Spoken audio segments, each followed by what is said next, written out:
Hello, everyone, and welcome to another episode of the 10 Count brought to you by BodySlamNet. I am Ty. That is Justin for anyone. Justin that way for anyone that is new tuning into this podcast. And Justin, how are we feeling today? Thursday evening, heading into the weekend. What's going on? The week has been slow. I feel like a lot of people are getting their last vacations in before school starts again. So today was a little bit of a slow day, but feeling good, started I don't know if you know this, but started a little business venture with my wife. We started 5-star karaoke where we bring the karaoke to you. And we got our first booking today for next weekend. So Nice. yeah, so here we are. Just living the dream, man. Just living the dream. I'm glad to be here.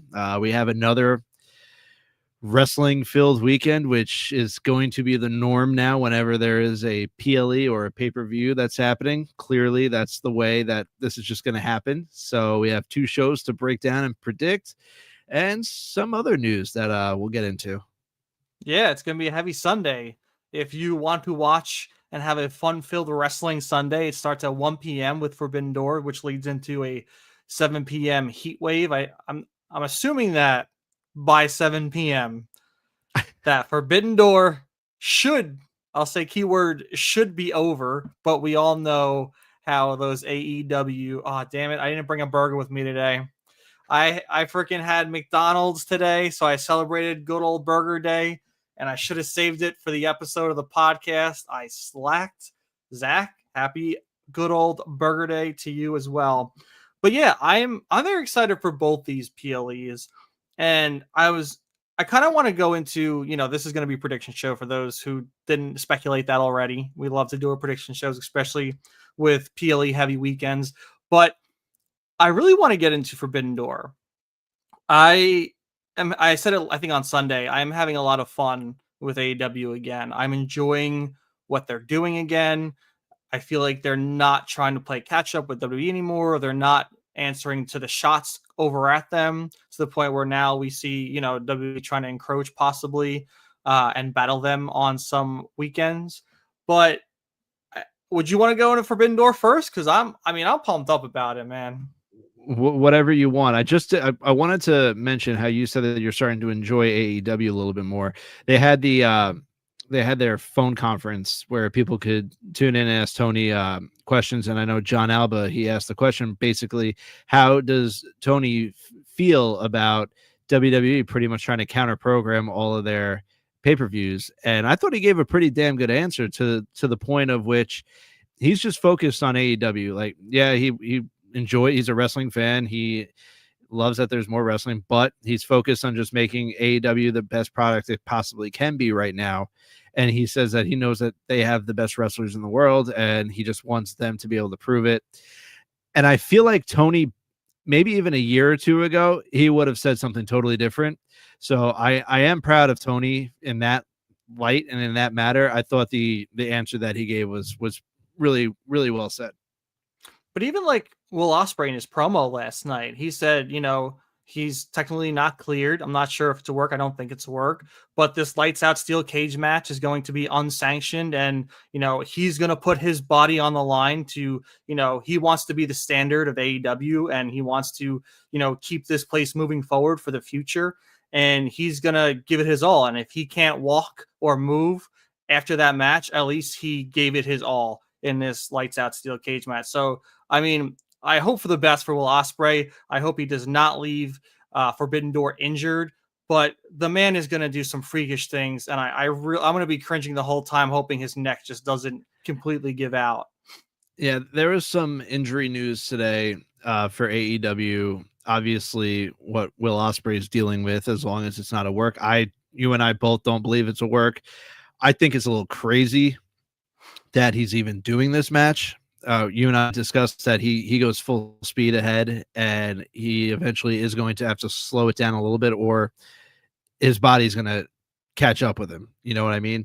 So I am a little nervous for him. They said that he's going to probably need neck surgery after this match, which is also really scary. And then it came out that Swerve, since 2019 has been wrestling with the torn meniscus. So back to when he was in WWE, he's still been wrestling on a torn meniscus. That means all those matches that he's had in the past however many years, all those classic matches he's been doing on a bum knee, which is insanity to me. But they did mention that he might be looking into surgery finally to get that fixed. So, I mean, if AEW after this weekend's losing Will Ospreay and potentially Swerve Strickland, those are two huge losses for AEW. Yeah, it really is. And it's a shame because, I like what they're doing with Hangman and MJF, but that's not going to last too long at this moment. In my opinion, obviously, I think it's going to lead to the future because if you didn't watch last night, MJF goaded Hangman into not having to use his contract, so he will have another shot at this championship in the near future. But without Will and without Swerve, those are two of the main reasons why I watch AEW. So I think this is a huge point for people to step up and take that guard. Like, look how Will goes. And I think Kyle Fletcher is one of those people that can really, if AEW shines a light on him, they are starting to. And if he can go balls, well, we've seen classics between him and Will. I mean, I think it's a no-brainer. Kyle Fletcher really can use this time to just take over, especially as TNT champion. So I'm excited for him too, because I want him to step away from the Don Callis family a bit and just let him be on his own and do him. But I guess we'll see moving forward. He is, heel with that faction, and he does fit very well in that faction. I mean, look at the portrait that Don Callis had created for the two of them, which was pretty freaking funny in my opinion. I did love it. It was a little corny, but I loved it. It was a good heel tactic in my opinion. I actually think he should stay with the Callis family. Don Callis to me is AEW's Paul Heyman. If you're lined up with Paul Heyman or Don Callis, you're in good company, because anyone that Paul Heyman's seen around, obviously you see what they're up to. They're in the main event. Don Callis, dating back to COVID, with Kenny Omega, it just everyone that has been aligned with Don Callis has succeeded.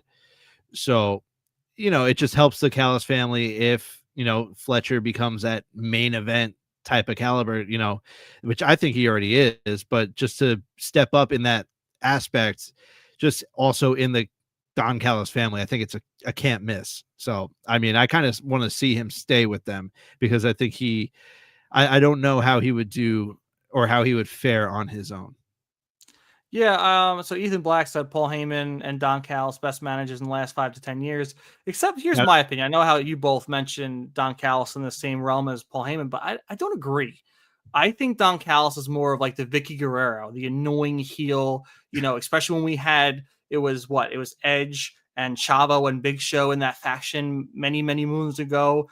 And, Vicky was behind the helm. Like, to me, that's the kind of manager Don Callis is, because he's not the greatest on the mic. I think he just plays that obnoxious manager really well. And you're right, where the Don Callis family goes, there is success. So in that fact, that is kind of similar to what Paul Heyman's doing. But I'm just not the biggest fan of Don Callis, so that's probably why I'm being a little bit of a hater. But I think if Kyle Fletcher can get a moment on his own and just branch out and do him, I would just love to see it. And speaking of Kyle Fletcher, we can go into his match first.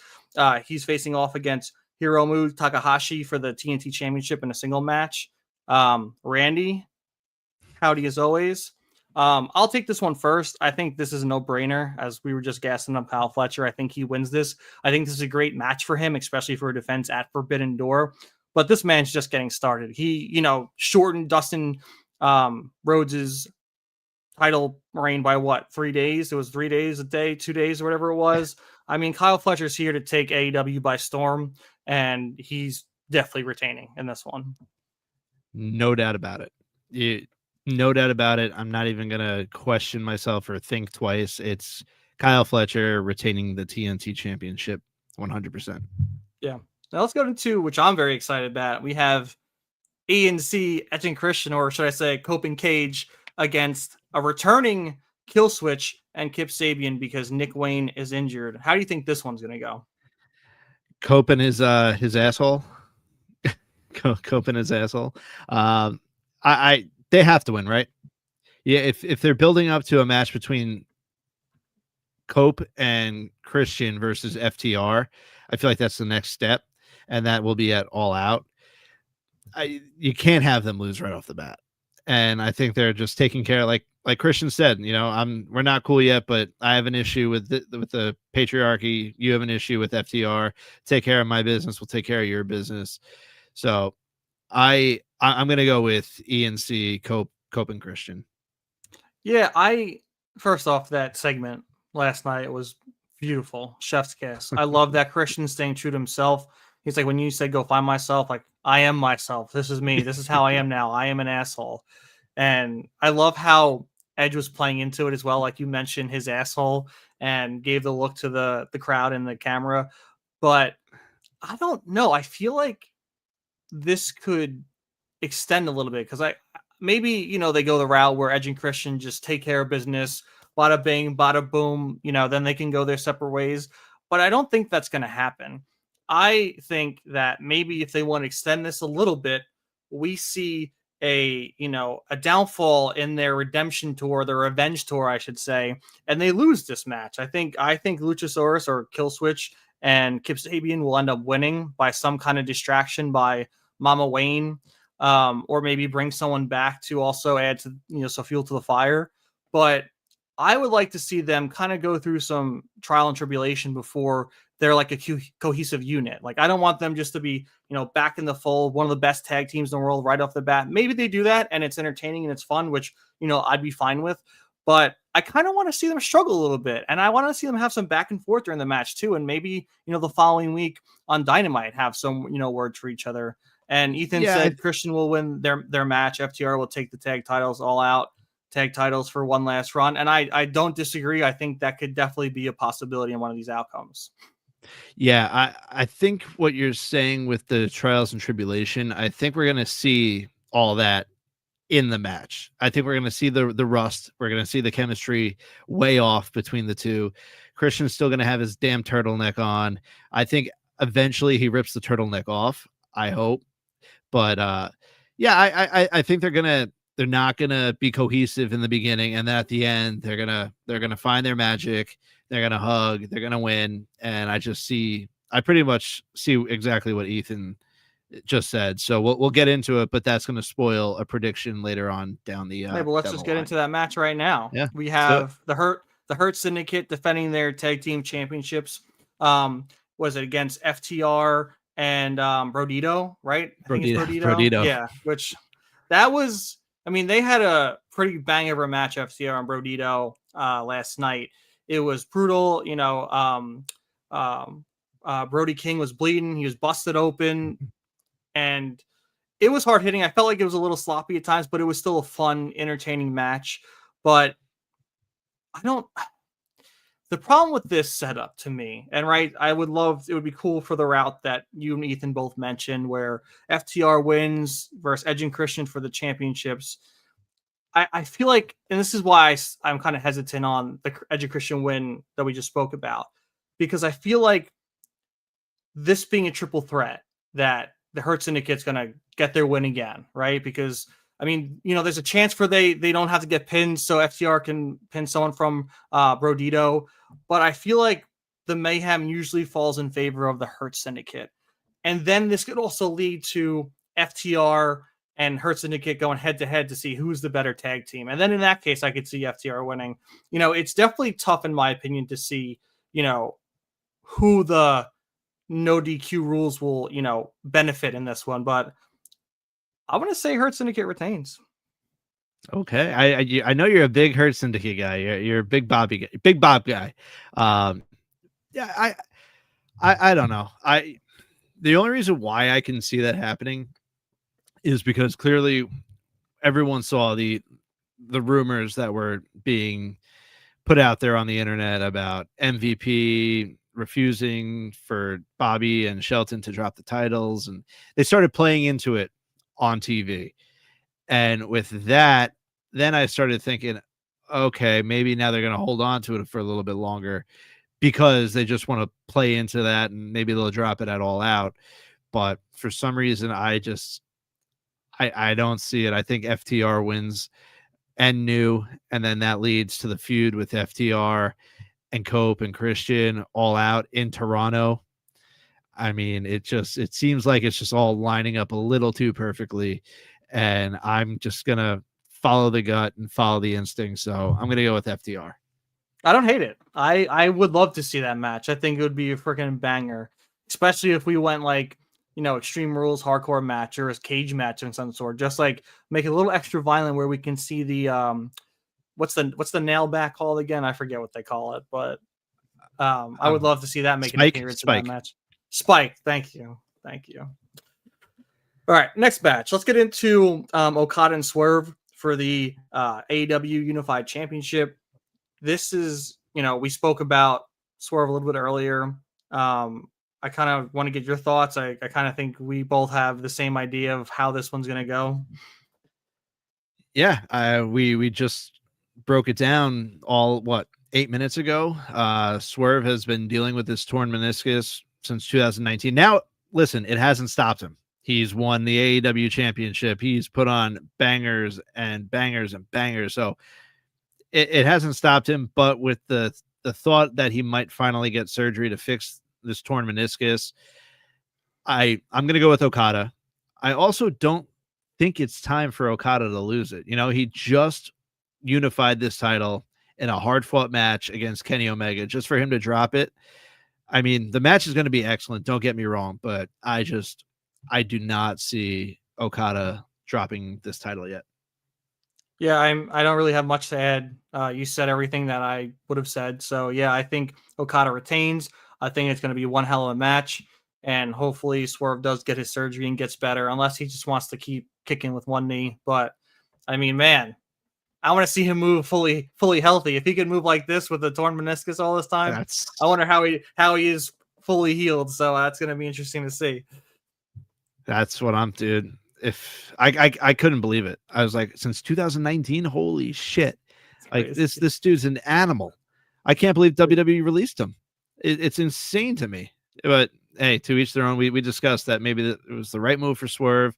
It puts Swerve in the spot that he needed to be to become a main eventer, and here we are now. Yeah. Let's get into the AEW Women's World Championship match. We have Athena versus Toni Storm. How do you feel about this one, Justin? This one's a little interesting to me because clearly Athena has been on a roll with her ROH women's title. I think she hasn't lost a match in I don't know how many years, but she's just been crushing it. And now you got Timeless Toni.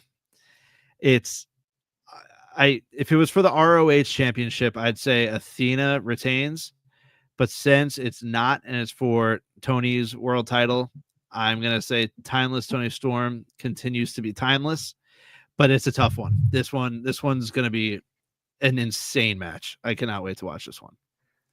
Yeah, I love the stunt they pulled in the tag match where Mercedes was tapping out to the sharpshooter and the ref was like, not legal. And then I forget what Athena's finisher's name is, but she just nails it right off the bat and pins Windsor. But yeah, this is tough, man. Part of me wants to say Athena, but I feel like Tony's on this run right now that she's not necessarily ready to drop this championship. She just knocked off an undefeated Mercedes Moné for the championship. So what's another undefeated woman, in her targets? So I think Toni retains. I agree with you. I think I think she's got a lot to offer. She is the pinnacle of the AEW women's division. I really think we need people to start stepping up to be on her level. And I think, if Athena was, more of an AEW staple, maybe that could be her in the near future. But I think with her being ROH, women's champion, it's kind of like that's her main focus for the get-go. And yeah, it's, she won that Battle Royal, got her contract. She's setting it in this Sunday. But yeah, I think Toni Storm. Yeah, and actually, I said that Athena's been like undefeated, but I believe she actually already lost to Mercedes in the Owen Hart final. So or something. Yeah. Yeah. Right. So I don't think Athena really has much to lose here. If it, like I said, if it was for the ROH world title, then it would be a completely different game. ROH, she runs ROH, but she's, you know, up in AEW, and you got to go through Timeless Tony, and I don't know. I don't think she's got the. I don't know. I just don't think she can do it. Yeah, I'm right there with you. And even speaking about, well, we can go into the TBS Championship Fatal 4-Way next. I thought it was kind of interesting that, like, in that tag match, that Athena was like coaching around Mercedes.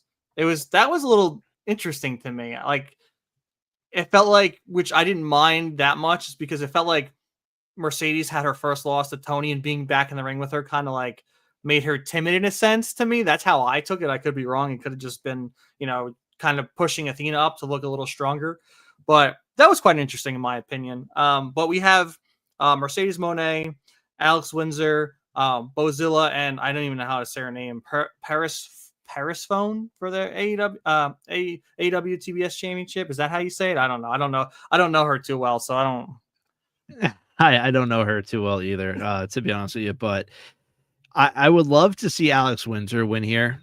And I was listening to her on Busted Open this afternoon. She was a guest on the show, and she just seems like such a cool person. And I love, you know, the spotlight that she's been getting, but it's Mercedes, man. I think Mercedes just gets right back on the horse right there.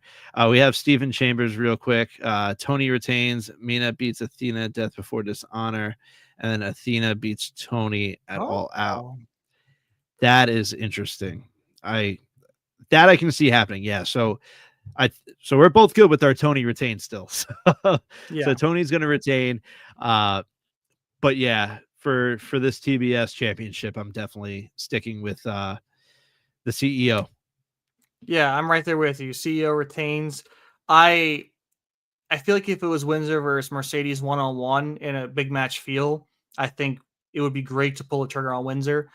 But because it's a fatal 4-way, again, like, I feel like I'm leaning more towards the champion on these triple threats and fatal 4-ways. Meanwhile, it's not supposed to favor them, but when you have heels, yeah, unfortunately, she's still got a bit of run. But my positive in Mercedes' run is it can super elevate someone young and talented like an Alex Windsor to really take that championship and push forward with it. I think it definitely has the capability to do that for someone, which I hope they pull the trigger on the right person.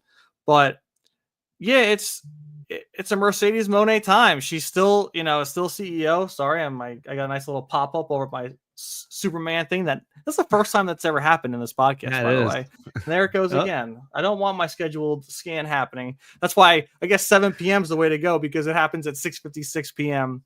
Love live TV over here, people. But yeah, so yeah, Mercedes Moné retains. I think there's a good chance at All Out that maybe she can lose it to an Alex Windsor. And Alex Windsor looked great in that tag team match. You had Toni Storm, Athena, Mercedes Moné. She was right there in it with them, keeping up with them. So I'm excited for her too. Yeah, no, 100%. And I do think eventually Mercedes has to start losing all these titles.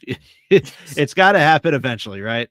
So I don't know, maybe she wins tomorrow, but then the downfall starts happening. I don't know, but she's got way too many titles, man. Just way too many. Even Kenny knew when to give them up.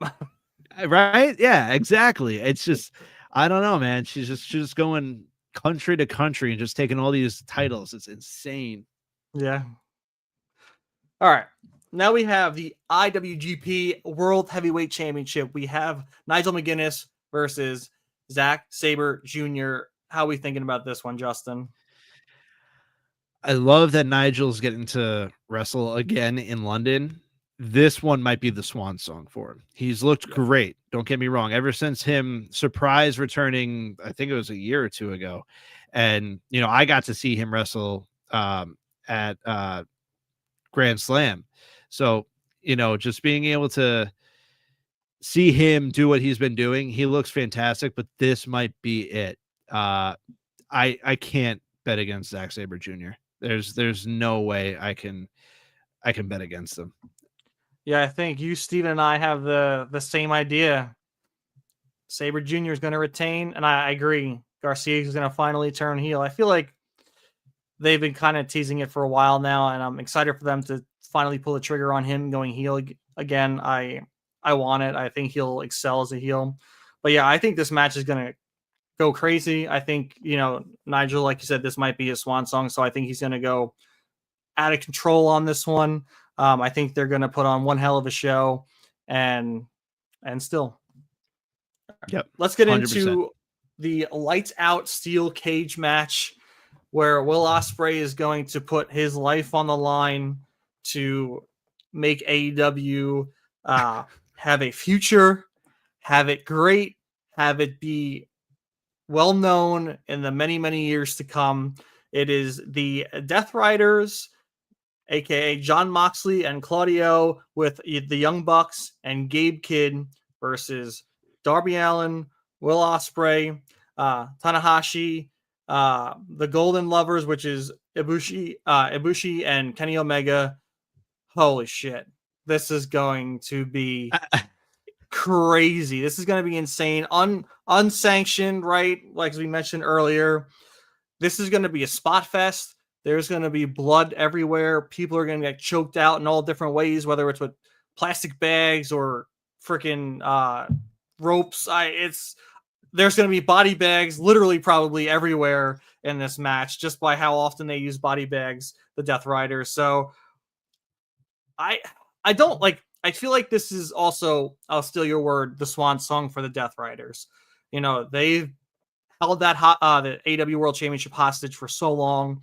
They are finally on their decline. I do like like I said, I think a few weeks ago, I like their gimmick post-championship. I like that they can still, be a force to be reckoned with, beating people up. I feel like they're more of a hurt business than the Hurt Syndicate. But here we are. I got to go with the Will Ospreay team. Yeah, it has to be the Will Ospreay team for me. You mentioned body bags. The one thing that needs a body bag is Tanahashi's knees. If you go back and watch like his old stuff when he was in his prime, the dude was lights out. But now, brother, you just gotta stop. It's just focus on New Japan. I just watching him last night too. It was just kind of, I don't know. It was just something like about it that kind of made me cringe. And it's like, this is just when you know that you're watching someone out of his prime, but just because of who he is, it's just, I don't know. So I'm hoping he doesn't get hurt, because that's the last thing you need is Tanahashi getting hurt. But yeah, how do you bet against that team? Ibushi, Kenny, Darby, Tanahashi, and Will Ospreay. I mean, you have Steven here saying that Darby's going to jump off the top of Big Ben. He would if he could. He absolutely would if he could. That's just, he's a psychopath. But there will be probably I'd say at least two people. Here you go. I'm going to give you a question. Over, under 2.5 people jumping off the top of the cage. Over. You're going with easy the over? I feel like it's an easy over. On 2.5? On 2.5? I feel like a good line you probably have a good line. I was going to say 4.5, but that's probably too crazy. I think you gave a good line. Yeah, 2.5, because you definitely have Darby. You would think Will would probably be 100%. Well, I know with his neck, but smart. He's not. I mean, his promo just said his promo. All it said to me yesterday was, "I'm not going to be smart about this match, even though I should." Yeah, but so if anyone wants to take bets, I'm not going to bet against you, but the odds are set at 2.5 people jumping off the cage at Forbidden Door. And Justin's bankroll on the bet. Yeah, no. We'll play with Monopoly money. Oh man. And then Steven mentioned one of the Bucks getting pinned or submitted, slowly building up a babyface turn, and Darby off top of cage wearing a body bag. Yeah, that wouldn't be surprising either. I think both of those are definitely good hypotheses. So we have one more match. It is for the AEW World Championship. MJF was going to light. Why am I blanking out his name? Briscoe. Briscoe, thank you. Mark Briscoe on fire, but Hangman got him to stop. It is going to be the title can change on disqualification. It can change on countout. And MJF does not need to use his contract anymore. So, Justin, what we thinking? I think MJF's terms are going to backfire on him. I see MJF losing. I believe Hangman retains, obviously. Although, like, the one thing that like is swerving me towards MJF is like if there's something to do with the Hurt Syndicate, where it was like a whole play where they like, put on an act and they're actually helping MJF. But then I'm just like, you want to get to MJF and Bobby Lashley, but now that MJF doesn't have to lose his contract, I have Hangman winning this one. MJF will eventually win it a little down the road. Yeah, I agree. I don't think MJF's going to win this solely because he's not using his contract. Why would he need his contract in the future if he was going to win this one? And I think that's going to allow MJF to, win the title in an underhanded tactic way. So I think you're right. I think these rules backfire on MJF. I would love MJF to be champion again. It's just not his time. It'll happen. Yeah, it'll happen this. Maybe not. I was going to say this year, but this calendar year, not 2025, because 2025 is somehow already coming to a close soon. We're about to be in September, which is crazy. But I think Hangman takes this one. I think he still has some gas in that tank, especially with that big win over Moxley. I think that win really kind of pushed him over the edge, and the people freaking love him. So, and MJF's playing this great heel again, ruthless. If you think you can go low and call him a coward, he's going to get even lower. He's going to be in the dirt doing what he needs to. So, MJF, mark our words, both our words, he will be champion sometime within the next calendar year. Yeah, Steven, we said we believe that that's the reason why MJF's going to lose, because if Hangman retains, MJF still has the contract. Pretty much once that was announced last night, I knew this whole plan is going to backfire on MJF in some way, shape, or form. Hangman's going to retain. MJF keeps his contract, eventually uses the contract within, the next several months. And that's where MJF will become new. He'll get the Triple B back, baby. But until then, just we'll see where that takes him. Maybe a feud with Big Bob. But I don't know. I have a question for you. I don't know if they've announced it yet, but what do you see being the main event? Do you see it being the lights out steel cage, or do you see it being this world title match? I feel like with how crazy I think the lights out steel cage match is going to be, I feel like it has to close on that. As much as, MJF and Hangman's going to be great and could close that show very easily, how do you close it without that steel cage match?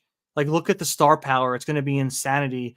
There's going to the whole match going to be covered in blood and probably tacks and freaking body bags, freaking broken chairs, broken pieces of tables, probably. I mean, every piece of carnage is going to find its way in that steel cage. So I don't know. I feel like that's got to be the end, but who knows?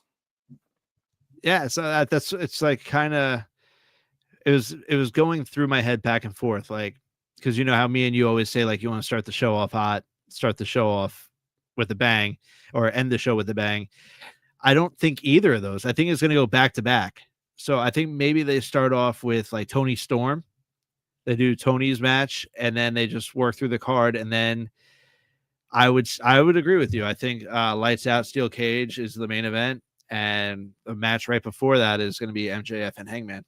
You can do it like UFC fights and boxing fights, dude. The double main event, back to back. Well, yeah. That's probably how they will bill it. But I thought it was, just an interesting question, because clearly, if it's for the AEW World Championship, you would expect it to be going on last, but with what you got going on in this Lights Out, and because it's Lights Out, I think isn't it supposed to technically happen after the show goes off the air?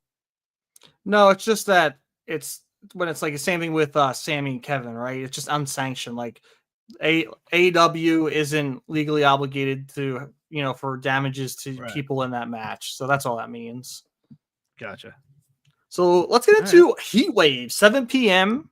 Sunday, hopefully right after Forbidden Door, hopefully not during the main event. I mean, it'd be crazy if that show went that long. But we have a lot of fun on this card. And the first thing I want to talk about is the triple threat match for the number one contendership for the NXT Women's Championship. We have Lola Vice, we have Kalani Jordan, and Jada Parker. These were the three women that I mentioned when we had the call-ups for Stephanie Vaquer, for Julia. These were and Roxanne Perez. These were the three women that I said, it is their time to step up. They have the star power. They are geared up. They're ready to go and take this, this division to the next level and into the future. And look at Lola Vice. She's all over AAA. They're showcasing her there as well. I mean, this match, I think it's be phenomenal. I think they're going to have, chips on the shoulder. I think they're all going to have something to prove in this one. And I can't wait. I mean, I look at this and honestly, I think my eyes the most ready, Jada Parker. I think she's so ready for the championship. I would love to see her go head to head for this championship. I think she can knock off JC Jane. I know we kind of wrote off JC Jane back at Slammiversary, but look at her now, double champion, even defending that championship on this card. But yeah, I'm gonna go Jada Parker, man. I'm excited for her. I want her to start elevating herself, take that championship, and keep moving forward. So you're a huge Jada person. I feel like for the past few predictions that we've had with Jada on the card, you've been pure Jada Parker. You're going Jada Parker. I see Steven in the chat. He's picking Kalani Jordan. Well, that means we're all going to be split because I am going with Lola Vice. Lola has been everywhere, like you mentioned, AAA. She's just been performing at such a level where she's finally shining. Like you said, these women had to step up in the absence of Julia, Stephanie Vaquer. So I'm just going Lola Vice. I feel like the momentum is on her side a little bit, especially after being on the AAA show. I know they lost, but still, I feel like this is just a perfect opportunity to continue the momentum of Lola Vice. So with that, Lola Vice is becoming the number one contender for the NXT Women's Championship. Yeah, and to give her props too, Lola Vice, like she even had a moment with Nikki Bella during, what was it, Evolution, when they did the Nikki Bella tour. Like and I think even Jada Parker took a knock at Lola at that moment, but she's getting, big moments, memory-filled moments with former stars in WWE. So, I mean, that's also, a point to her too. I mean, they're all ready. I mean, I'm very excited for all three of them. Whoever wins that match, well-deserved. I can't wait to see that championship match they get. I'm hoping whoever does win does go on to be the next NXT champion. Yeah, no, I'm with you there. We need to see JC Jane's downfall eventually. Yeah. Well, let's talk about our girl. The We Believe. I don't want to do the We Believe because that's Jack Swagger, but stand at attention. What is it? I'm blanking on the thing. The Secret Hervis? Yeah, Secret Hervis. Yeah, we are part of even though we're not women, we are part of the Secret Hervis. Chelsea Green and Ethan Page. What a duo. We're patrioties. Yeah, we are patrioties. Thank you. I think that's what I was thinking of. That's the word I was patriots. Thinking of. Yeah. So we have a stellar mixed tag team between Ethan Page, Chelsea Green, going up against Tavian Heights and Tyra May Steele. What's your thoughts on this one, Justin? I mean, how good are they together? How good are Ethan Page and Chelsea Green together? They are hilarious together. And I love how in the ring during the what were they calling it? The peace treaty? They were calling it the peace treaty or whatever. And and as the Canadians, they're trying to keep peace, and the Americans are being too aggressive. I loved every second of it. I'm you know who I'm going with. This shouldn't even be a prediction because if they're in the match, we're going with them. So I'm going with Team Canada. I'm going with Ethan Page and Chelsea Green. No doubt in my mind. Patriots unite. Did you see the TikTok of Oh my god, Chelsea singing the Celine Dion? Yeah, Celine Dion and Oh my Ethan's god, blowing the so good. dude. It's so good. And we always talk about, we will get behind people that use social media to their advantage. This is one main reason why you and I became such huge Chelsea Green fans. It's unbelievable. That was a trend months and months ago, and then they just brought it back, and they absolutely just had me rolling. I was rolling. Years dude. ago. It was years ago. Rolling. Yeah, dude. I was rolling. I loved it. I watched it like 7 times in a row. For some reason I didn't expect Ethan. I should have expected it, but I didn't expect Ethan to be the one blowing the air at her. And dude, I lost it. It was pure cinema. I mean, we're a pro Chelsea Green podcast. We love I love Ethan Page. I think you love Ethan Page too. Yeah, Ethan's great. As much as I feel like this might go the other way, I can't bet against Chelsea Green and I can't bet against Ethan Page. So they're taking this one. No questions, no doubt about it, even though there's a little bit of doubt. No, there's no doubt on my half. There is zero doubt they are winning.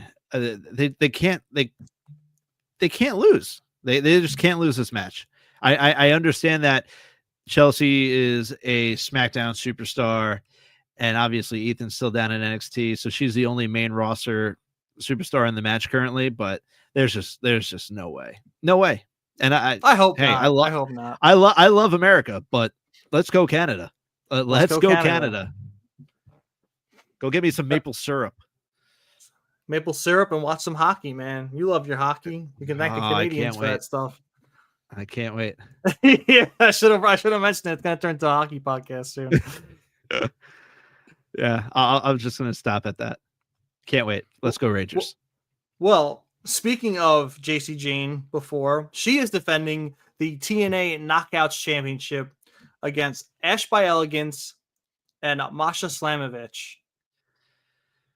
Do we doubt JC Jane again, or do we just pick her off the get-go and then just completely change the altar of history and then she loses? And because I feel like whatever we pick, it's going to be the opposite. Yeah, we're not good with predicting the TNA Knockouts World Championship matches very, very much. And I just said the downfall does have to begin. I don't think it's happening yet. I am sticking with JC Jane. I feel like the way TNA is building up is they're going to win their titles back at Bound for Glory. That's where I see this happening on their biggest show of the year. TNA picks up their titles that were taken over by NXT. So I think this match will put a little bit more doubt, especially watching Impact. They'll be able to build on that more. They'll be able to talk about that a little bit more. So I would love to see Masha win, but I'm going to stick with and still JC Jane. You just read exactly what Steven said. Yeah, love to pick Masha, but unfortunately JC. Yeah, exactly. And I think the payoff will eventually be, like I said, at Bound for Glory. Yeah, I agree. I don't think JC loses yet. I think like you mentioned, there's going to be a huge reckoning where TNA takes all their titles back in one hell of a show. I think it's still, at this point, JC Jane, it's too early for her to start losing championships. I honestly think the first championship she'll lose will be the NXT Women's Championship. I could obviously be wrong. I have predicted everything JC Jane has done the last few months completely wrong. So here we are. End of August, probably going to still be wrong, but who knows? I have a good feeling that she's going to retain. But yeah, I think Masha will end up claiming this at, like you said, Bound for Glory. Mm-hmm. Yep. So we have Hank and Tank versus the Dark State NXT Tag Team Championships. I feel like Dark State has to win this. I do like Hank and Tank, but to kind of give Dark State some legitimacy, give them those tag team championships, let them continue to be a menace to the whole roster, but as champions. I've doubted Hank and Tank in the past. They've proved me wrong, so they can definitely prove me wrong again, but I'm going to go and new Dark State. I'm with you. Dark State for me, thank God that they've been giving them some airtime with the microphone, because they were giving me real bad Retribution vibes for quite some time, where they're just attacking people and just jumping up and down in the ring. Like, it was getting to the point where it was not looking great, and I was falling off at hardcore. I'm liking the comedy aspect to like their promos that I'm enjoying a lot. But you're right. I feel like Dark State has to win. The Dark State has way too much to lose if they lose on Sunday. So with that said, and new Dark State. Yeah, I love that Joe Hendry's name cannot be kept off NXT, and when they say it, he's there. If they say, I feel like if NXT ever says Joe Hendry's name, he is in the building. Like, he popped out of a closet, I think, on Tuesday. He's popping out of anything. I think it's amazing. It's funny because you just know that man is going to WWE the moment his TNA contract's over. They love him. They want to make sure he stays a staple in the wrestling world. And I enjoy Joe Hendry so much. I can't believe I used to be a Joe Hendry doubter. And look at me now. I love the man. How can you hate him, dude? How can you hate Joe Hendry? I was dumb. I was just being a hater. Yeah. I can't believe it was last October where I was Joe Hendry on our live Halloween stream. You were? I feel like that was just yesterday. I know, dude. And now it's almost a year. Like, what the hell happened? Time flies. Like, when you're watching. I'll tell you what, we're gonna get a little sidetracked here, but Ty, like, I know you and your wife are expecting a baby. When they tell you it goes quickly, like, I cannot believe my son is 9 months old already. I cannot believe it. Dude, it's the blink of an eye. Yeah, dude. So it's insanity how quickly time's flying now. But yeah, I agree with everything you said. Dark State's going to take it. I wanted to bring up one comment here because I guess we can get into that match next, because my prediction for this is in this match. Sean brings up who beats her for the NXT Women's title. Speaking of JC Jane. And we have this match here, women's singles match. We have Jordynne Grace and Blake Monroe. And the winner of this match is going to be the one that I believe takes the title from JC Jane. And I believe it's Blake Monroe. I think Jordynne Grace is going to get the call up soon. I think Jordynne Grace's time in NXT is almost done, in my opinion. I think she's main roster ready, obviously. So I'm going to take Blake Monroe, although I feel like they need to work on her promos a little bit better. I feel like it's just been a little weird. It hasn't been anything like it has been in AEW. Clearly, I know she's got to follow a script and whatnot, but they got to definitely work on that, because I didn't really enjoy her calling Jordan an outcast. Meanwhile, Jordan's been there long. It just didn't line up for me. It just didn't make sense. Yeah, I honor just mentioned Sean's comment. We actually spoke about this a little earlier. I'm going with Jada Parker. Justin's going there with Lola Vice. I think the sky's the limit for all three of them. Whoever wins that match, I'm completely fine with. Going back to your comment about Blake Monroe and Jordynne Grace, we mentioned that we thought Jordynne Grace was going to get called up back when Bakir and Julia both went up. She's a star. She's done her time in TNA. She's kind of jumped in, 2 feet fine into this NXT pool. I think she's ready to make a splash. I'm going to keep with the pool of puns in the main roster.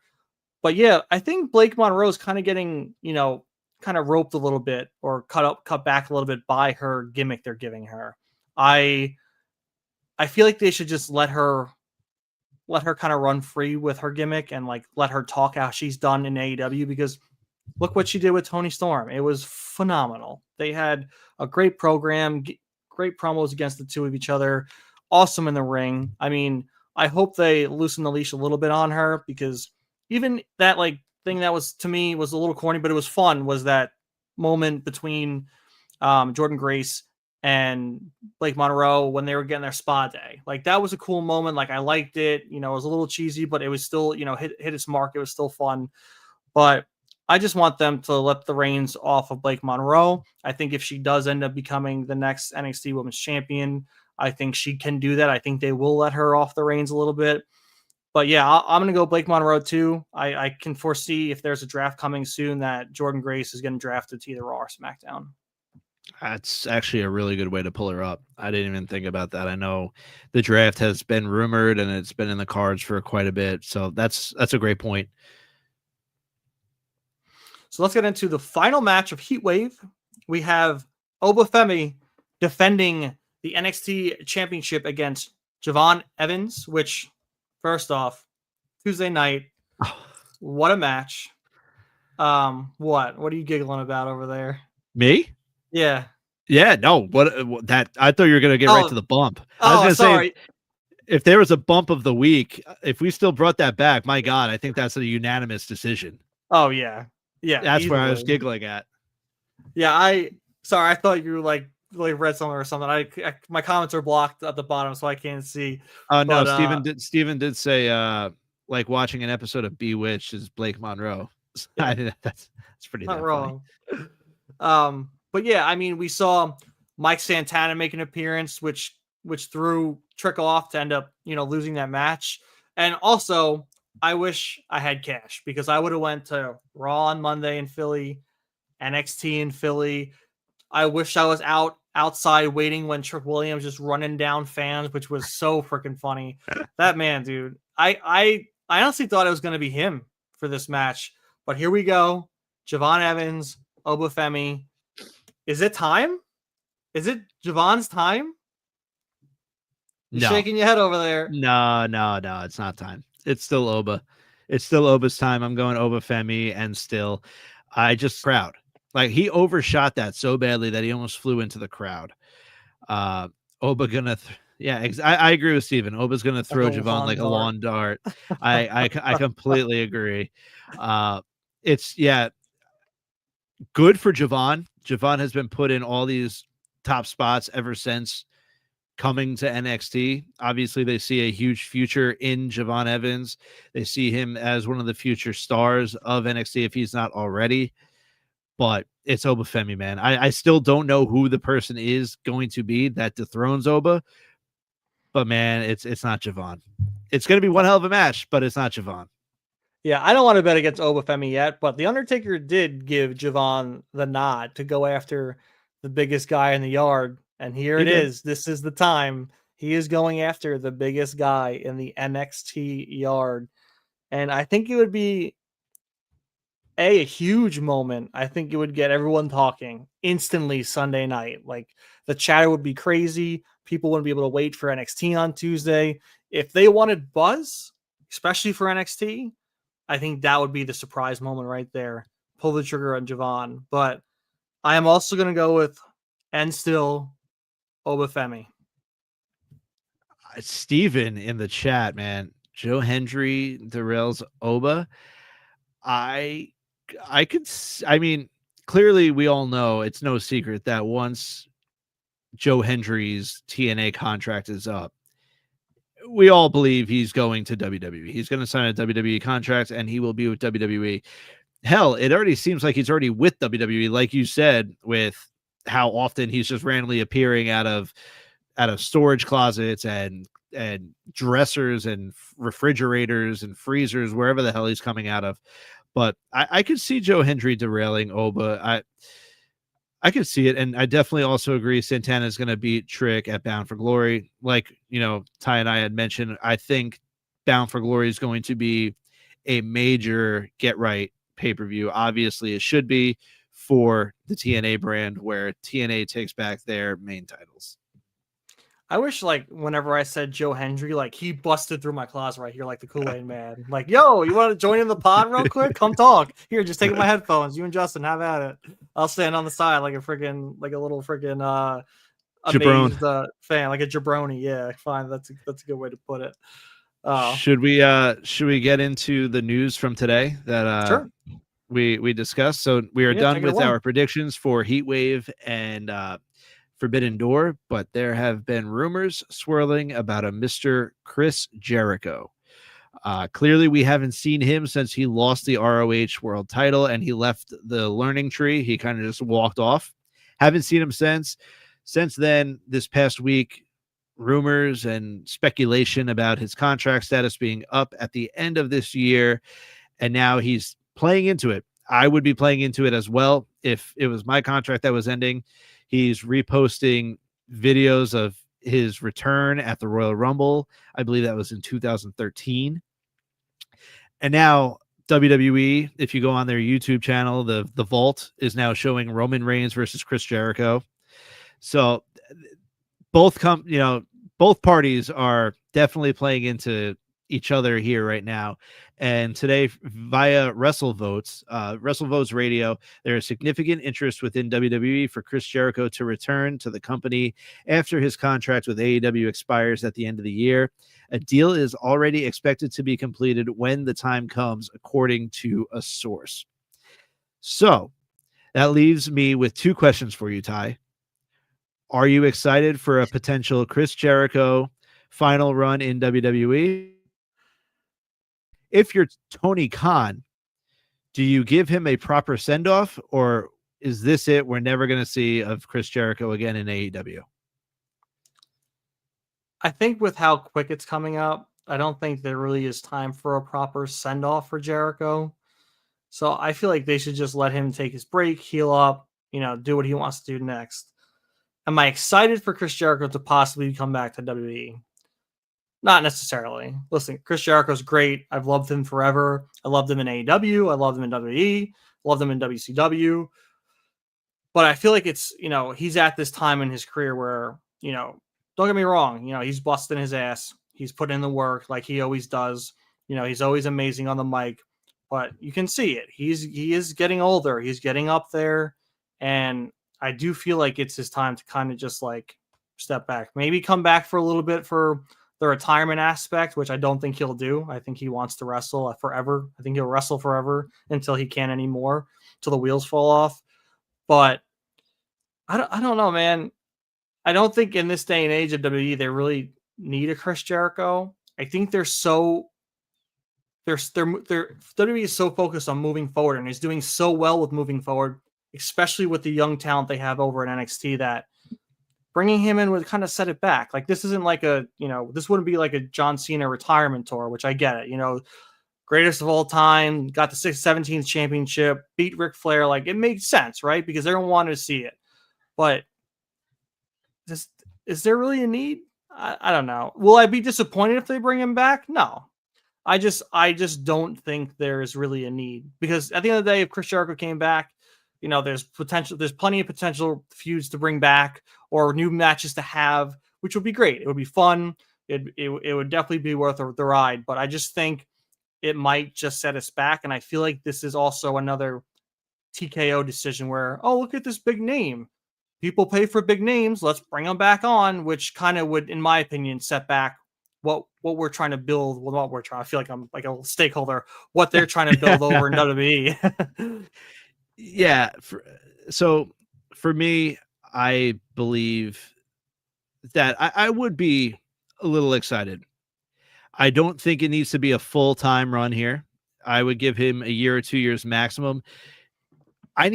We all know that Chris Jericho deserves to be in the WWE Hall of Fame. He does. Oh, yeah. That's where he's going to end up. Like, that's why I believe the Hardys, after this TNA run, I think they're going to get one last run with WWE, and that leads into a Hall of Fame induction. I see the same for Chris Jericho. I think as long as Jericho is putting over the right superstars, I'm totally cool with it. I would love to see Chris Jericho and Logan Paul. I think that would be incredible TV. Like, there's just so many people that we haven't seen Jericho with now in WWE because he's been gone for so long. So there are that many intriguing matches that he's up there in age, don't get me wrong. But, with the proper time given, in between matches, I think he could deliver on a nice little solid last run. Steven brings up here Judas in WWE. I don't know if they'll go with Judas. I know they did it with Cody, but they kind of wanted the American Nightmare gimmick. I think if you heard Jericho's Break the Walls Down, that would be the nostalgia pop that they're looking for. So I think they would stick with Break the Walls. But I mean, yeah, Jericho, AJ, you have that there too. But I'd be pretty interested in it. Yeah. Go with that. I'm good to end on that note. Yeah. So with that said, we are hitting the 1 hour mark. So I wanted to thank you all, the 225 of you that have joined us today for our giant prediction show. Once again, it's always a giant prediction show now when it comes to PLEs and pay-per-views, because they just like running on the same day now. But as here, I am going to bring up the Full Count official logo tee. You can see it right here, prowrestlingtees.com. You can go get yours. I should have worn mine. It arrived in the mail, and I cannot believe I didn't wear it now that I'm thinking about it. I have mine upstairs. It looks great. I cannot believe I just did that. That's the biggest blunder of my life, not wearing our official shirt on our podcast, the first show after I received it. But Pro Wrestling Tees did a tremendous job. So if you want to support the show, this is the only shirt that you could purchase for us right now. Still getting denied with the Quick Count logo. So still, I'm in a battle, man. It is like, it's a battle right now. But yes, so the shirt is available on prowrestlingtees.com. Obviously, if you haven't subscribed to the Bodyslam Patreon, please go and subscribe. It is $5 a month, and we have breaking news, we have interviews, we have exclusive everything coming out. Tomorrow morning, we have something dropping about Roxanne Perez, only exclusively for the Bodyslam Patreon. So once again, go give that a $5 subscription. I promise you won't regret it. Top left corner, you can see at the 10 Count Pod on all socials. I am building up that YouTube as much as I can. We are in the 70s now. So with every episode, I quickly keep seeing a few subscriptions on YouTube. I really, really want to get to 100 subscribers by the end of the summer. That's coming up quick. So maybe I'll go, by Thanksgiving. Let's go by Thanksgiving. I would like us to get to 100 subscribers on YouTube. It only takes a few seconds to do, and it helps us out tremendously. Go subscribe to Bodyslam at bodyslam.net on all socials. Go follow Ty on X or Twitter, whatever you want to call it, at TLP_maximum. Did I say it right? Yeah. 100%. Hell yeah. I still have it in me. And then obviously under my name, you have at JStar02 on X. Thank you all, 225 of you. It has been a pleasure. Thank you all for joining us in the chat. Just want to quickly thank you, Steven. Thank you, Sean. Thank you. Who else? Randy, as always. Randy, as always. Zach, as always. Ethan, who was a guest of the show a few weeks ago. Thank you all for joining us. The support means the world to us.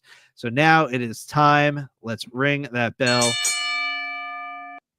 because this 10 Count podcast is over. We will see you all on Sunday. Have a great weekend. Enjoy the shows. Well, actually, we'll probably see you right before Forbidden Door. So hopefully we'll see you right before Forbidden Door. So until then, enjoy the weekend. Have a great time. It is Ty. It is Justin, and we are out. Oh, thank you. Oh, thank you. Oh, thank you.